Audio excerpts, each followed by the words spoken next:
दिल्ली के बाहरी छोर पर छतरपुर फार्म्स के घने जंगल के बीच एक बंगला था, राजवंश विला।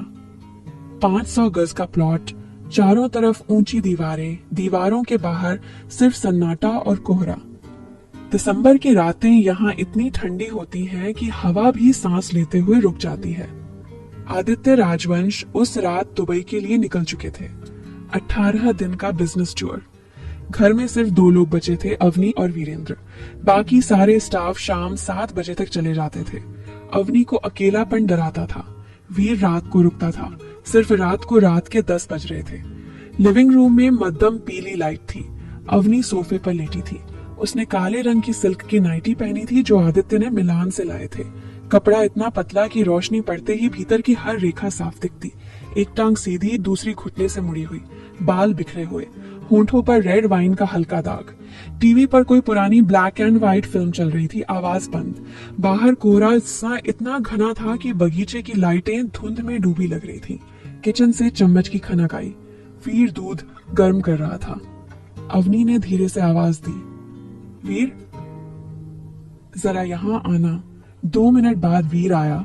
काले रंग की टाइट टी शर्ट, नीचे ग्रे ट्रैक, चौड़े कंधे, बाजुओं पर नसें उभरी हुई, हाथ में गिलास हल्का सा भाप उठ रहा था। मेम साहब, दूध पी लीजिए, अच्छी नींद आएगी। अवनी ने उसे ऊपर से नीचे देखा, फिर धीरे से उठी, सोफे पर सीधी बैठ गई। नाइटी का एक कंधा थोड़ा सा सरक गया था, उसने ठीक नहीं किया। बैठो ना वीर, रोज खड़े खड़े बात करते हो। वीर एक पल को रुका, फिर सोफे के सबसे दूर कोने पर बैठ गया। अवनी मुस्कुराई, इतना डरते क्यों हो मुझसे? डर नहीं मेम साहब, इज्जत है। अवनी ने गिलास उठाया, धीरे धीरे दूध पीने लगी। उसकी नजरें वीर पर थीं, वीर की नजरें जमीन पर। दूध खत्म किया तो बोली, वीर, एक बात पूछूं? पूछिए। तुमने कभी किसी को सचमुच चाहा है? वीर ने सिर उठाया। उसकी आंखों में कुछ चमका, फिर मध्यम पड़ गया। चाहा तो था, पर वो किसी और की हो गई। अब बस गांव में बूढ़ी माँ है, उसी का ख्याल रहता है। अवनी चुप हो गई, फिर धीरे से बोली, मैं भी तो किसी की हो चुकी हूँ, फिर भी अकेली हूँ। उस रात बातें होती रहीं, पहले हल्की फुल्की, फिर गहरी। अवनी ने बताया कि शादी के 4 साल बाद भी उसे ऐसा लगता है जैसे कोई उसका नहीं। आदित्य का प्यार सिर्फ कैमरों के लिए है, बाहर की दुनिया के लिए है। अंदर का घर खाली है। वीर चुपचाप सुनता रहा, कभी कभी सिर हिलाता। रात के 12 बज गए। अवनी उठी, चलो सोने चलते हैं। वो सीढ़ियां चढ़ने लगी, वीर पीछे पीछे। मास्टर बेडरूम का दरवाजा खुला था। अवनी अंदर गई, पलटी। वीर बाहर खड़ा था। अंदर आओ ना, दरवाजा बंद कर दो, ठंड लग रही है। वीर अंदर आया, दरवाजा बंद किया। कमरे में सिर्फ बेड साइड लैंप की पीली रोशनी। अवनी बेड पर बैठ गई। वीर खड़ा रहा, बैठो ना, यहाँ बेड के किनारे। वीर बैठ गया। दोनों के बीच 1.5 फुट की दूरी थी।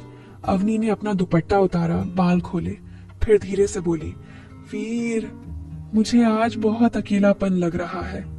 वीर ने कुछ नहीं कहा, बस देखता रहा।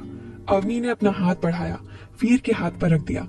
वीर का हाथ गर्म था, उसने हल्के से उंगलियां दबाई। अवनी की आंखें बंद हो गईं, फिर वीर ने धीरे से कहा, मेम साहब, मैं आपका नौकर हूँ। अवनी ने आंखें खोली, उसकी आंखों में देखा। आज के लिए, सिर्फ आज के लिए तुम मेरे अपने हो, बस यही काफी है। वीर ने उसका हाथ थाम लिया। अवनी ने अपना सिर उसके कंधे पर टिका दिया। दोनों बस बैठे रहे, सुबह की पहली किरण तक। आदित्य जब लौटे, सब पहले जैसा हो गया। वीर फिर अपना काम करने लगा, अवनी फिर अपनी दुनिया में। लेकिन जब भी अवनी अकेली होती, वीर बिना बुलाए उसके पास आ जाता, चुपचाप खड़ा रहता। अवनी को पता चल जाता वो अकेली नहीं है। कभी कभी रात को जब आदित्य बाहर होते, अवनी दरवाजा खुला छोड़ देती। वीर आता, चुपचाप बेड के किनारे बैठ जाता, हाथ थाम लेता। बस आदित्य की दुबई डील पक्की हो गई थी। बड़ी पार्टी रखी गई, 200 लोग, शैंपेन की नदियां। अवनी सारी रात मुस्कुराती रही, आदित्य का हाथ थामे घूमती रही। सब कहते, परफेक्ट कपल। पार्टी खत्म हुई तो 3 बज चुके थे। आदित्य दोस्तों के साथ ऊपर बार में बैठ गए। अवनी थककर ऊपर आई, हील्स उतारे, गाउन का जिप खोला, भारी लहंगा नीचे गिरा, सिर्फ स्लिप बची। मेकअप पोछा, बेड पर लेट गई। नींद नहीं आई। उसे वो रात याद आ रही थी जब वीर हाथ थामे बैठा था। तभी दरवाजा हल्के से खटका। वीर था, हाथ में पानी का गिलास। मेम साहब, पानी रख दूं? अवनी ने सिर हिलाया। वीर अंदर आया, गिलास रखा। जाने लगा तो अवनी ने धीरे से कहा, रुकना 2 मिनट। वीर रुक गया। अवनी बेड पर उठकर बैठ गई। स्लिप का स्ट्रैप एक तरफ सरक गया था। ठीक नहीं किया। तुमने आज सारी पार्टी में मुझे देखा भी नहीं। देखता तो था मेम साहब, पर नजरें मिलाने की हिम्मत नहीं हुई। साहब थे ना? अवनी हल्के से हंसी। अब साहब नीचे हैं, अब हिम्मत कर लो। वीर ने सिर उठाया। उसकी आंखों में कुछ था जो पहले कभी नहीं दिखा। वो धीरे धीरे बेड के पास आया। अवनी ने हाथ बढ़ाया। वीर ने थामा। इस बार दबाव था। बैठो ना। कंधे दबा दोगे? बहुत थक गई हूँ। वीर बेड पर बैठ गया। उसका हाथ अवनी के कंधे पर गया। उंगलियां धीरे धीरे दबाने लगी। अवनी ने आंखें बंद कर ली। सिर पीछे को झुक गया। वीर का हाथ कंधे से गर्दन पर, फिर बालों में उलझ गया। अवनी ने धीरे से कहा, वीर, मुझे डर लग रहा है। किस बात का मेम साहब? कि कहीं ये सब सपना ना हो और सुबह उठूं तो फिर अकेली रह जाऊं। वीर चुप रहा। फिर उसने अवनी का हाथ अपने दोनों हाथों में लिया। जब तक मैं जिंदा हूं, आपको अकेला नहीं छोड़ूंगा, चाहे नौकरी चली जाए, चाहे जान चली जाए। अवनी की आंखों में आंसू आ गए। उसने वीर की तरफ झुककर उसकी छाती पर सिर रख दिया। वीर का दिल तेज धड़क रहा था। अवनी महसूस कर रही थी। फिर अवनी ने कहा, फिर एक बार मुझे अपनी बाहों में ले लो, बस एक बार, जैसे कोई अपना लेता है। वीर ने धीरे से उसे बाहों में लिया। अवनी ने अपना चेहरा उसके सीने में छुपा लिया। वीर का हाथ उसकी पीठ पर फिरता रहा। बहुत नरमी से अवनी चुपके चुपके रोने लगी। तभी नीचे से आदित्य की आवाज आई, बेबी कहाँ हो? दोनों अलग हो गए। वीर तुरंत उठा। अवनी ने आंसू पोंछे, गाउन पहना और नीचे चली गई। कई महीने ऐसे ही बीते। आदित्य का आना जाना, लंदन, न्यूयॉर्क, सिंगापुर। अवनी का अकेलापन बढ़ता गया। वीर अब हर रात उसके कमरे में आता जब आदित्य बाहर होते। कभी 10 मिनट, कभी घंटा। बस हाथ थामते, सिर पर हाथ फेरते। फिर एक रात आदित्य घर पर थे। डिनर के बाद कमरे में आदित्य ने अवनी को अपनी तरफ खींचा। अवनी ने पहले तो साथ दिया, फिर अचानक रोने लगी। आदित्य चौंका।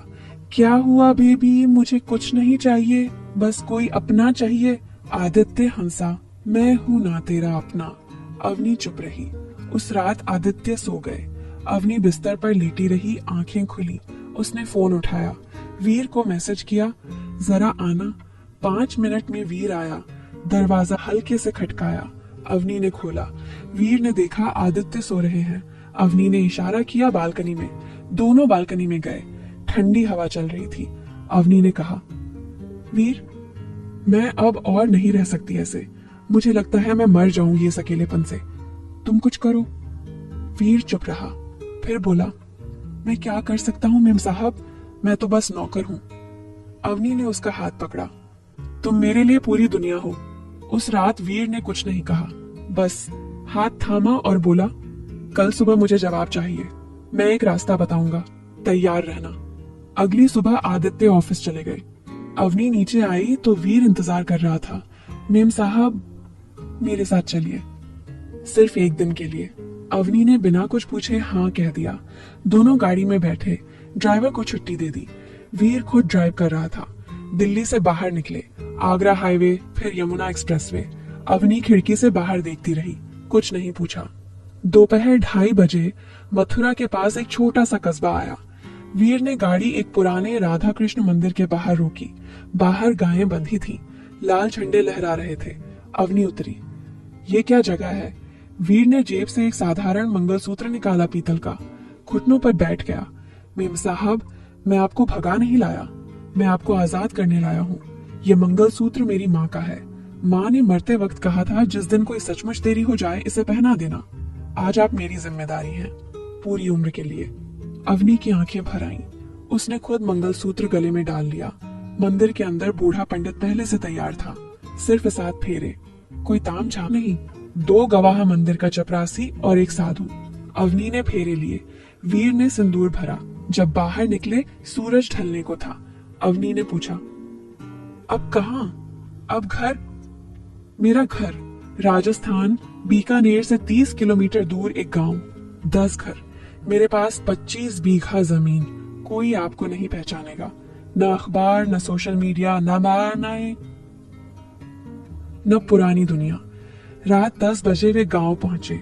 मिट्टी का घर, छत पर तारे, अंदर एक चारपाई, मिट्टी का चूल्हा, दीवार पर वीर की माँ की फोटो। अवनी ने फोटो के सामने हाथ जोड़े। वीर ने चूल्हे पर चाय चढ़ाई। चाय पीते वक्त अवनी बोली, आदित्य को पता चलेगा तो मार डालेगा। वीर मुस्कुराया। आदित्य को आज सुबह 10 बजे एक लिफाफा मिल चुका होगा, उसमें आपका लिखा पत्र कि आप हमेशा के लिए चली गई हैं। सारे जेवर, फोन सब छोड़कर पुलिस थक जाएगी, कुछ नहीं मिलेगा। अवनी चौंकी। ये सब कब किया? जब आप नहा रही थी, मैंने आपकी डायरी से लिखावट कॉपी की थी। वो आपको पागल समझेगा, फिर एक दिन भूल जाएगा। उसकी दुनिया में औरतें कम नहीं। अवनी चुप हो गई, फिर धीरे से बोली, अब मेरा नाम? माँ ने जो नाम सोचा था मेरे लिए सावित्री, अब आप सावित्री हैं, मेरी सावित्री। उस रात दोनों एक ही चारपाई पर सोए। वीर ने कहा, सुबह खेत में चलना, गाय धोनी है। अवनी हंसी, मैंने कभी गाय को छुआ तक नहीं, अब छुओगी। शाम को मेरे साथ रोटी बनाओगी, रात को तारे गिनते सोना है। यही जिंदगी है अब। अवनी ने तकिया हटा दिया, वीर के सीने पर सिर रख दिया। ये जिंदगी मैंने सपने में भी नहीं सोची थी, पर आज पहली बार लग रहा है मैं जिंदा हूँ। अगले दिन से नई जिंदगी शुरू हुई। अवनी अब सावित्री थी, आदित्य राजवंश की बीवी नहीं, वीर की औरत। न्यूज चैनल पर खबर आई, बिलियनेयर आदित्य राजवंश की पत्नी अवनी रहस्यमय ढंग से गायब। कोई सुराग नहीं। फिर खबर पुरानी पड़ गई और बीकानेर के उस छोटे से गांव में एक औरत सुबह सुबह गायब होती दिखती है। सिर पर घूंघट, गले में पीतल का मंगलसूत्र। लोग पूछते, नई बहू लाए हो?